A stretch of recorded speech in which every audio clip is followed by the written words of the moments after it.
I was enraged by the tragedy of how Christianity could be warped to such an extent that people would be harmed in this way.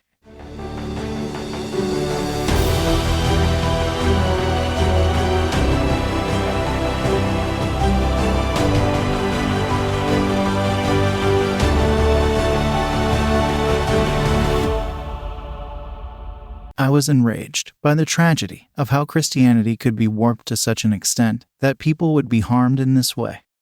That was from a movie review of the film Boy Erased, a review written by Father Chris Williams, a Jesuit priest. Father Williams continues. After viewing this movie, I left the theater stunned. Stunned because of the brutality of what happened.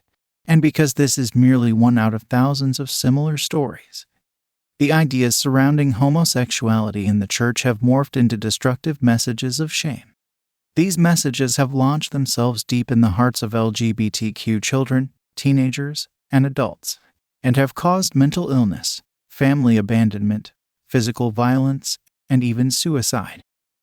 These messages have lodged themselves deep in the hearts of LGBTQ children, teenagers, and adults, and have caused mental illness, family abandonment, physical violence, and even suicide. Sadly, as we will see, this is all true. The movie Boy Erased, with Nicole Kidman and Russell Crowe, is currently available on Netflix. 2 episodes ago, in episode 21, A Trans Christian's Quest for Authenticity, Aiden Yang mentioned that he had had a decade of failed conversion therapy. So what is conversion therapy, and why is it so dangerous? The American Psychiatric Association, the APA, says that conversion therapy, sometimes called reparative therapy, and more formally called sexual orientation conversion therapy, the APA, says that conversion therapy refers to counseling and psychotherapy aimed at eliminating or suppressing homosexuality. Counseling and psychotherapy aimed at eliminating or suppressing same-sex attraction. The APA also says the American Psychological Association opposes portrayals of lesbian, gay, and bisexual youth and adults as mentally ill due to their sexual orientation. Efforts to change sexual orientation through therapy have been adopted by some political and religious organizations and aggressively promoted to the public. The potential risks of reparative therapy are great, including depression, anxiety, and self-destructive behavior. The APA continues. However, such efforts have serious potential to harm young people because they present the view that the sexual orientation of lesbian, gay, and bisexual youth is a mental illness or disorder, and they often frame the inability to change one's sexual orientation as a personal and moral failure. And finally, the APA says, the idea that homosexuality is a mental disorder or that the emergence of same-sex attraction among some adolescents is in any way abnormal or mentally unhealthy has no support among any mainstream health and mental health professional organizations. No mainstream health or mental health professional organization views same-sex attraction as a mental illness. God created these beautiful children. They are not broken. They are not defective. They are not mentally ill. They're one of God's most beautiful creations. The reason you can't pray away the gay is that God doesn't want his beautiful children changed.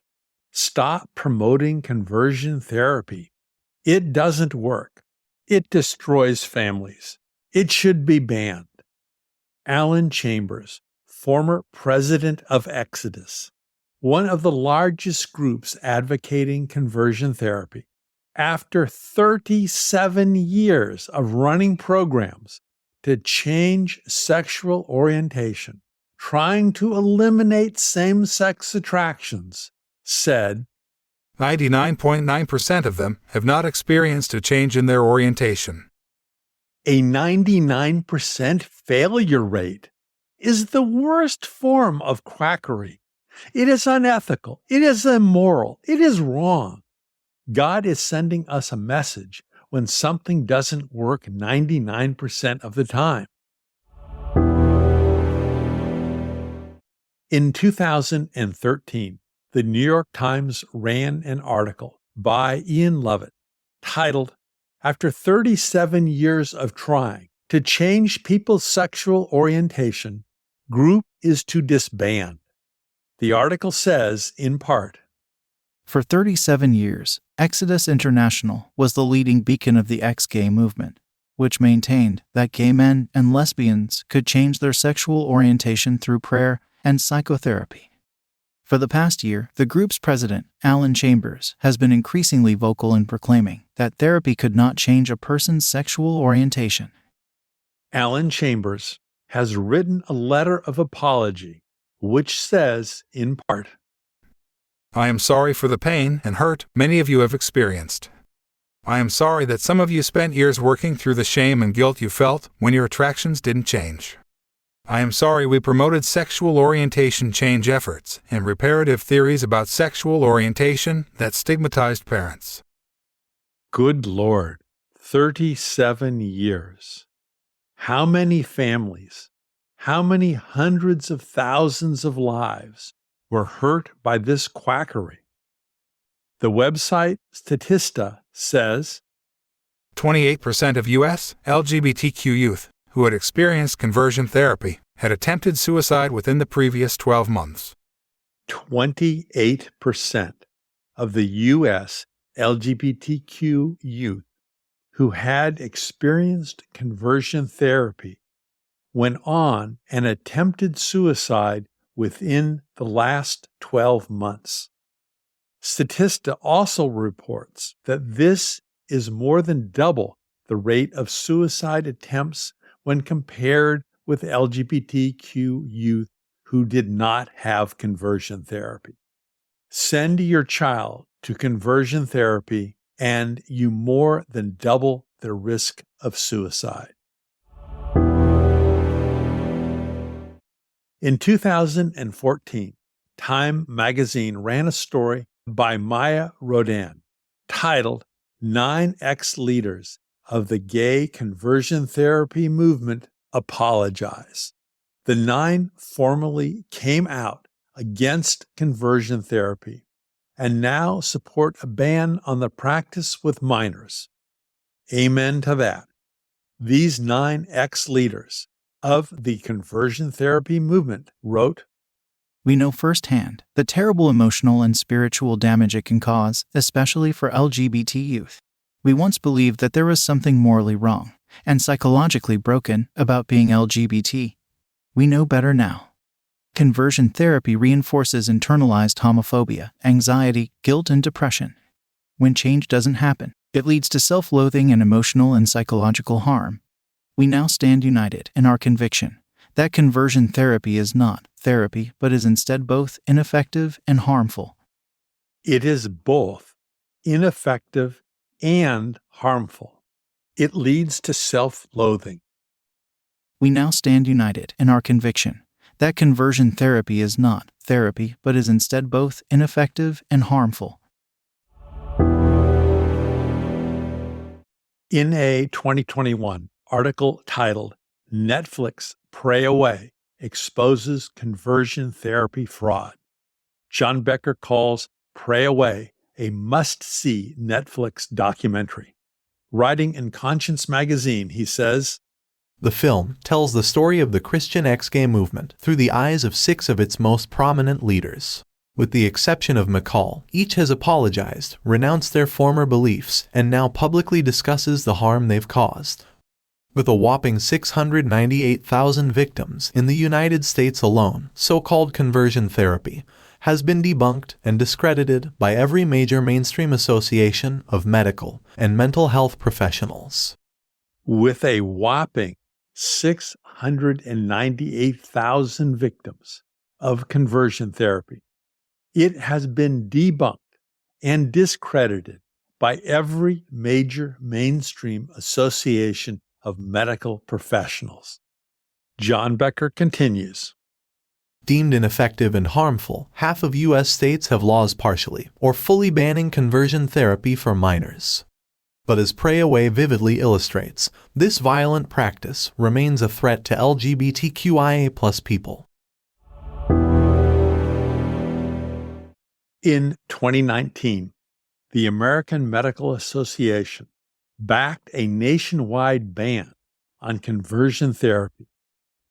As NBC reported, the AMA, the leading medical group, throws its weight behind ending the discredited practice of trying to change one's sexual orientation or gender identity. Adverse outcomes appear even worse for trans kids.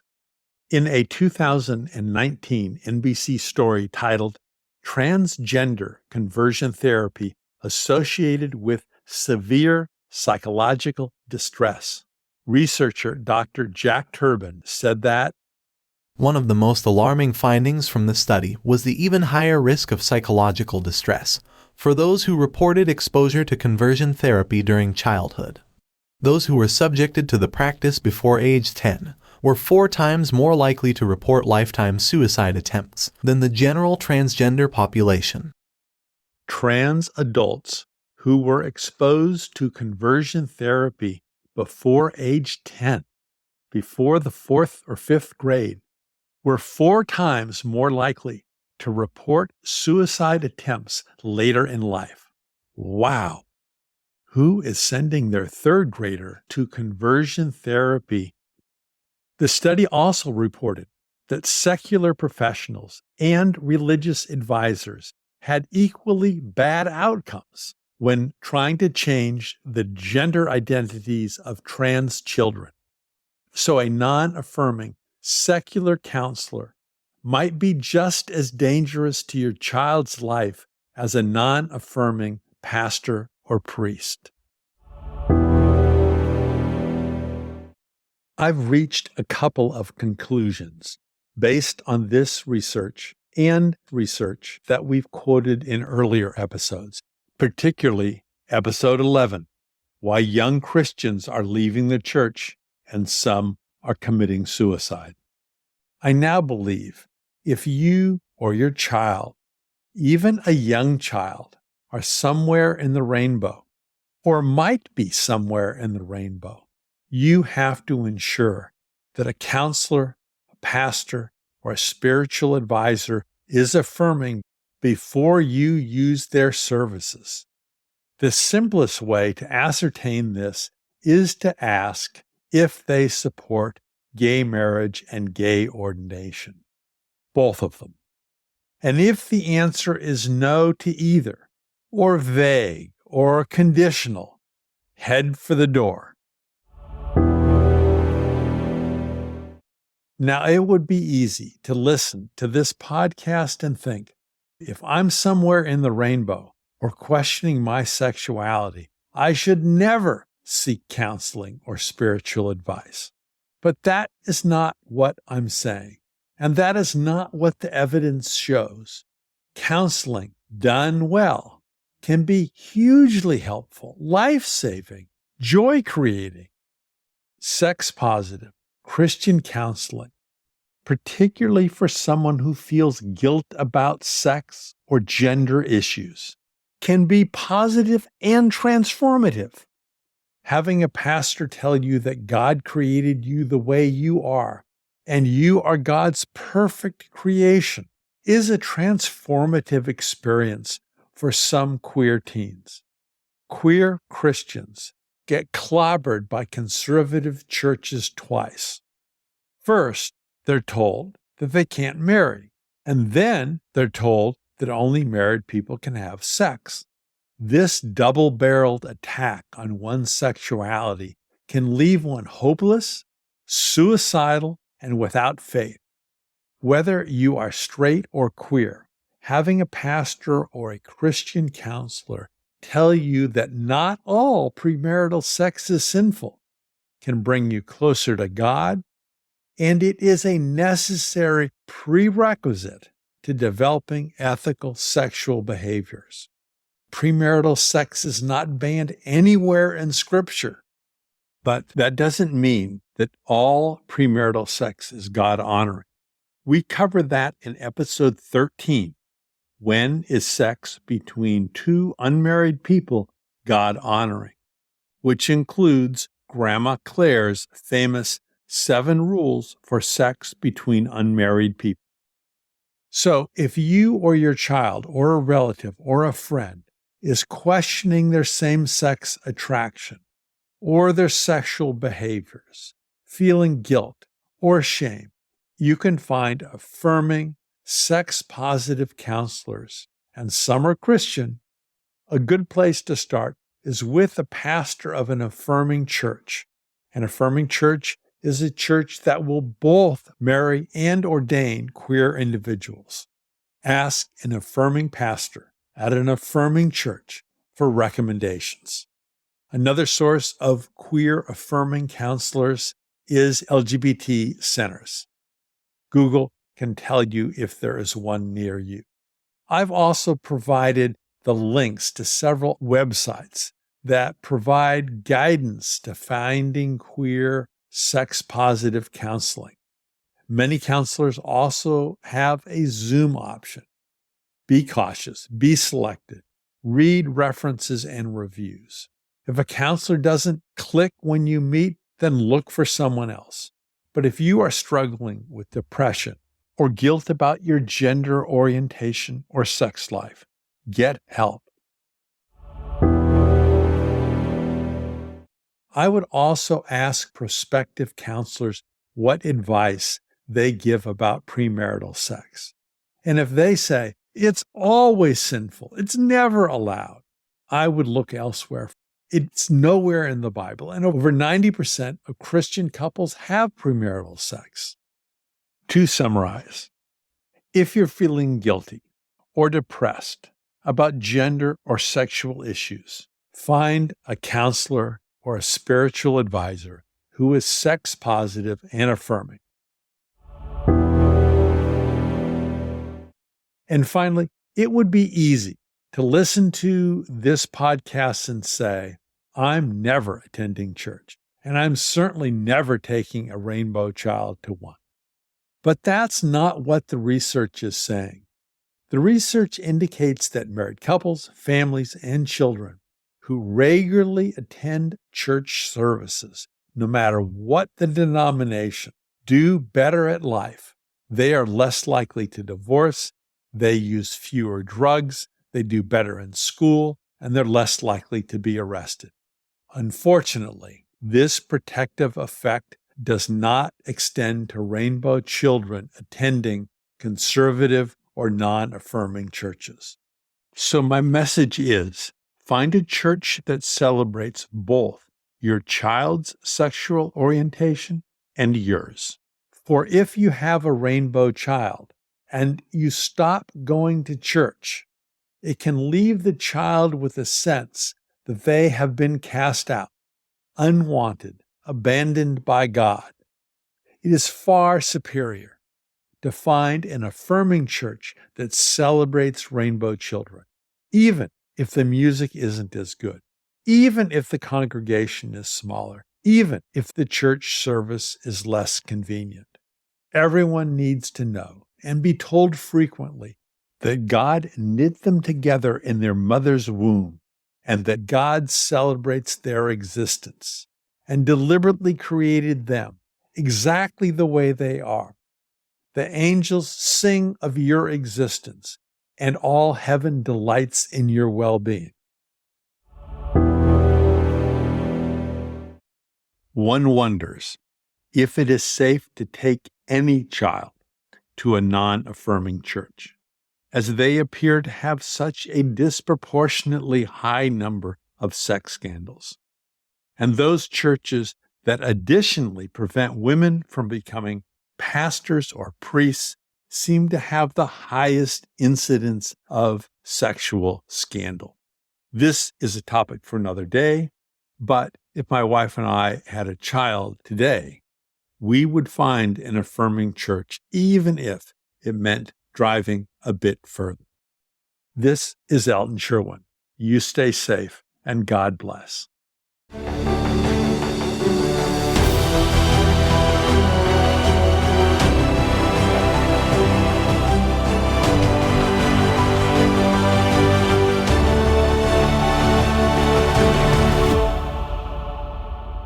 All movie reviews, letters, and articles were read by Descript, not the original authors.